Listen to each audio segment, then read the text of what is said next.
England સામેની 5 મેચની test શ્રેણી માટે ટીમ ઇન્ડિયાની ટીમ જાહેર કરવામાં આવી છે. રોહિત શર્માના ટેસ્ટ ક્રિકેટમાંથી નિવૃત્તિ બાદ શુભમન ગિલને હવે ટેસ્ટ ટીમ ઇન્ડિયાનો નવો કેપ્ટન બનાવવામાં આવ્યો છે. ગિલ ટીમ ઇન્ડિયાનો ચોથો સૌથી યુવા કેપ્ટન બન્યો છે. આ ઉપરાંત વિકેટકીપર બેટ્સમેન ઋષભ પંતને ટીમનો ઉપ કેપ્ટન બનાવવામાં આવ્યો છે. ઇંગ્લેન્ડ પ્રવાસ માટે 18 સભ્યોની ભારતીય ટીમ બનાવવામાં આવી છે, જેમાં યશસ્વી જયસ્વાલ, કેએલ રાહુલ, સાઈ સુદર્શન, અભિમન્યુ, ઈશ્વરન, કરુણ નાયર, નીતિશ કુમાર રેડ્ડી, રવિન્દ્ર જાડેજા, ધ્રુવ જુરેલ, વોશિંગ્ટન સુંદર, શાર્દુલ ઠાકુર, જસપ્રીત બુમરાહ, મોહમ્મદ સિરાજ, પ્રસિદ્ધ કૃષ્ણા, આકાશદીપ, અર્શદીપ સિંહ અને કુલદીપ યાદવનો સમાવેશ કરવામાં આવ્યો છે. જો કે ફાસ્ટ બોલર મોહમ્મદ શમી અને મિડલ ઓર્ડર બેટ્સમેન શ્રેયસ અય્યરને ઇંગ્લેન્ડ પ્રવાસ માટે તક મળી નથી. Bureau report CN24 news.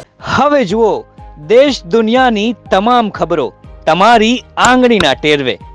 ઉઠાવો મોબાઈલ અને Google Play Store પરથી ડાઉનલોડ કરો અમારી CN24 ન્યૂઝ મોબાઈલ એપ.